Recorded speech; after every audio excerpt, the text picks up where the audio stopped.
All right, so we're back again, ready to dive into some more recent events. Yeah. And today we're going to be looking at some NBA games. Yeah, basketball. Yeah. That's right. We've got 5 games actually to go over. Yep. And we're going to try to pull out the most interesting things that happened and, Right. See if there are any yeah, takeaways. takeaways. Right, exactly.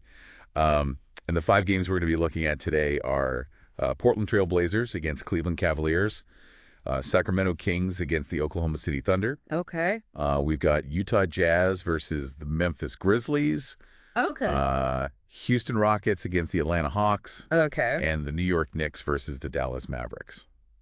That's a good selection. Yeah, I think it's a good mix. Yeah. We've got some, big market teams and some small market teams. Right. We've got some teams that are doing well and some teams that are not doing so well. So Yeah, a good cross section of the league.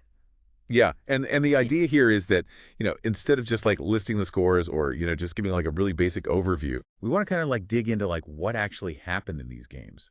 Yeah, like the why. Yeah, the why. Like, how did these teams win? Like, what were the like turning points in the games, and The strategies. the strategies exactly. So let's get started with the first game. Okay. Portland Trailblazers versus the Cleveland Cavaliers. This one was a win for the Cavaliers, 122-111. Yeah.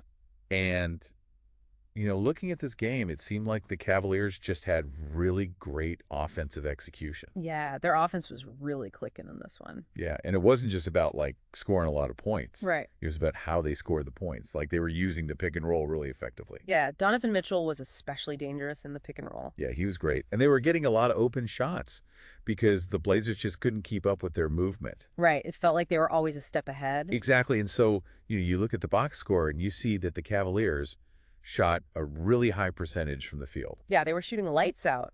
And that wasn't just like luck. No. That was because they were getting good shots because their offense was so well run. Yeah, they were creating high quality looks for themselves. Yeah. And then on the other side, Damian Lillard had a decent game for the Blazers. He had 28 points. Yeah, he's always a threat. But it felt like he was having to work so hard for every basket. Right. And, the rest of the team just couldn't really keep up with the Cavaliers. Yeah, they couldn't find a way to slow them down. Yeah, and the game really turned in the third quarter. Right. The Cavaliers went on a 35-24 run. Oh, wow. And that was really the difference in the game. Yeah, that's a huge swing. And during that run, it seemed like Donovan Mitchell just couldn't miss. He was on fire. He was hitting three-pointers, he was getting to the basket, and the Blazers just had no answer for him. Right, and Jared Allen was a beast in the paint during that stretch, too. Yeah, he was cleaning up on the boards and scoring around the rim. Yeah, they had that inside-outside game going. Yeah, exactly. And that's so tough to stop when you've got a guy like Mitchell hitting shots from the outside and a guy like Allen dominating inside. Yeah, it's a nightmare for a defense. All right, so let's move on to the next game. Sacramento Kings versus the Oklahoma City Thunder. Yeah. This one was a pretty convincing win for the Thunder, 121-105. Oh, wow. Yeah, they really dominated this game, and it was really impressive to watch. So what was the key to their success in this one? Well, it really came down to two things. Their defense was incredible, and their offense was really efficient. Okay. On defense, they were just so disruptive. They were forcing turnovers. They were getting steals. They were contesting every shot, and the Kings just couldn't get anything going.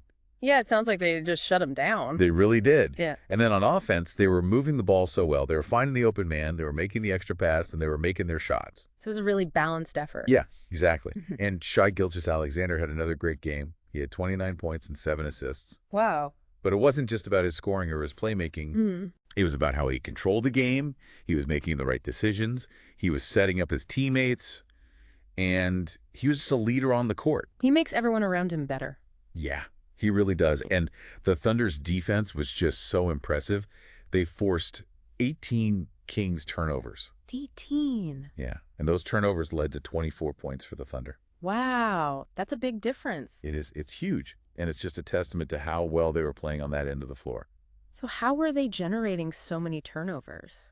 Well, they were really aggressive with their help defense. Okay. And their guards were doing a great job of pressuring the ball handler. Right, so they were making it difficult for the Kings to even get into their offense. Yeah, exactly. They were disrupting their passing lanes. Mhm. They were making them rush their shots.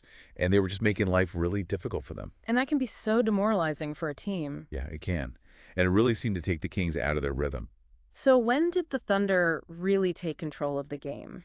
It was in the second quarter. They held the Kings to just 18 points in that quarter. Wow. And that was when they really built a comfortable lead. Yeah, that's a statement quarter right there. It is. It's like they just flipped a switch and decided that they were going to lock down on defense. And the Kings had no answer. Nope. All right, let's move on to the Utah Jazz versus the Memphis Grizzlies. Okay. This one was a blowout. The Grizzlies won 140 to 103. Wow, that's a big win. It is. They completely dominated the Jazz. It was really fun to watch. So what was the key to their success? I mean, it was a complete team effort.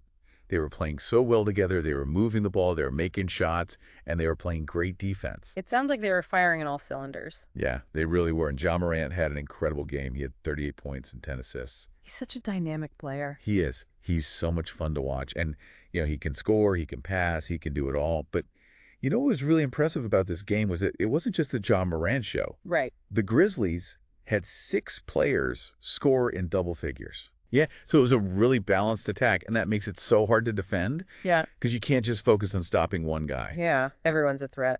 Exactly. And the way they were moving the ball was just beautiful. They were making the extra pass. Right. They were finding the open man, and they were just making it look so easy. Yeah, it sounds like they were in perfect sync. They really were, and they really set the tone early in the game. They scored 40 points in the first quarter. 40 points? Yeah, 40 points in the first quarter. I mean, that's just crazy. That's a statement. It is. It's like they came out and said, we're here to dominate, and the Jazz just couldn't keep up.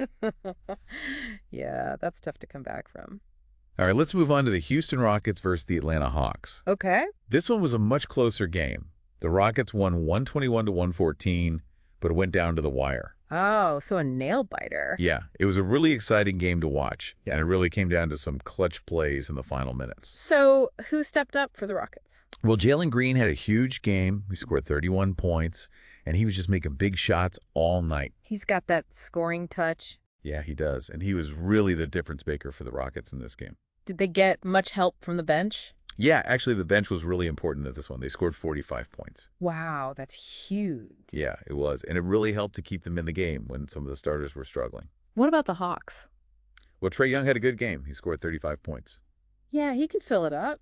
He can, but it seemed like he was having to do a lot of the heavy lifting for them. Right. The rest of the team just wasn't shooting the ball very well, and that made it tough for them to keep up with the Rockets. Yeah, you need that consistency from the whole team, especially in a close game. Exactly. And, the Rockets just made the plays down the stretch when they needed to. Yeah, they were clutch. They were. And, there was a moment late in the game where Jalen Green hit back-to-back three-pointers, and that was really the turning point.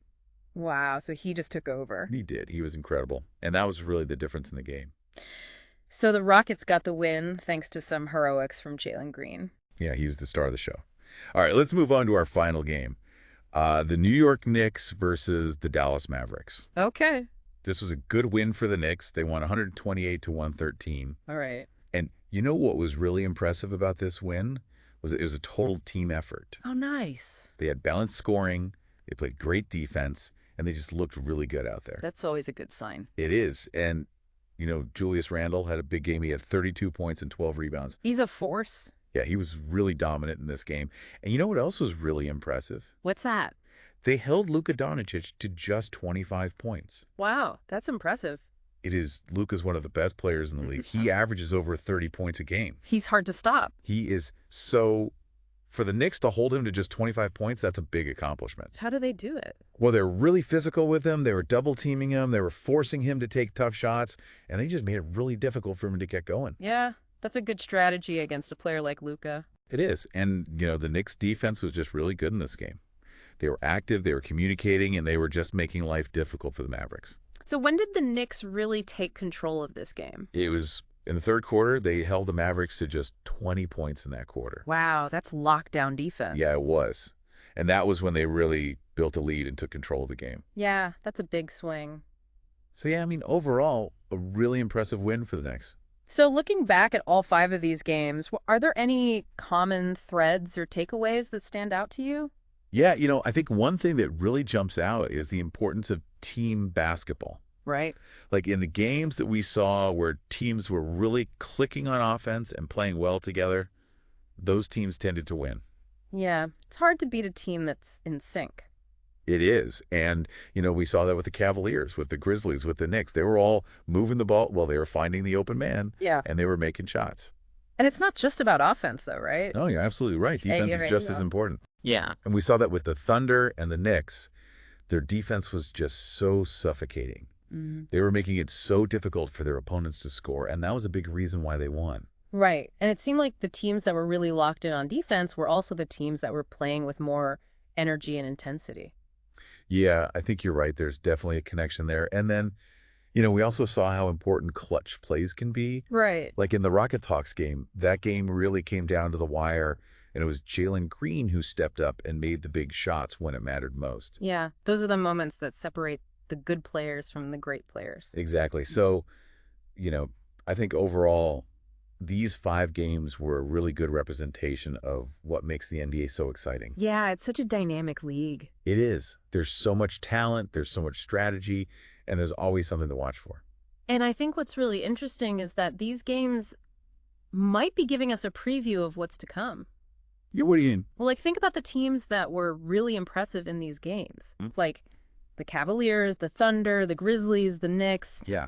Those teams all have the potential to make some noise in the playoffs. Yeah, I agree. And the way they won these games, it tells you something about their identity. Right. Like the Cavaliers, they're an offensive powerhouse. Yeah. The Thunder, they're built on defense. Yeah. The Grizzlies, they're all about teamwork and balance. Right.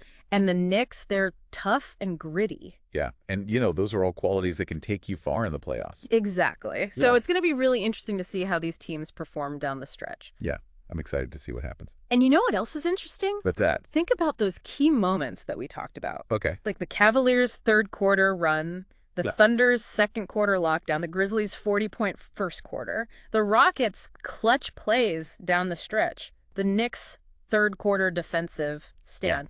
Those moments really tell you something about these teams. Yeah, what do you mean? Well, like, for example, the Cavaliers' third quarter run that shows you that they can really turn it on when they need to. Yeah. And the Thunder's second quarter lockdown that shows you that they can be a really suffocating defensive team. Right. And the Grizzlies' 40-point first quarter that shows you that they can be an explosive offensive team. Yeah. And the Rockets' clutch plays down the stretch that shows you that they have the heart to win close games. Exactly. And the Knicks' third quarter defensive stand that shows you that they're not afraid of anyone. Yeah.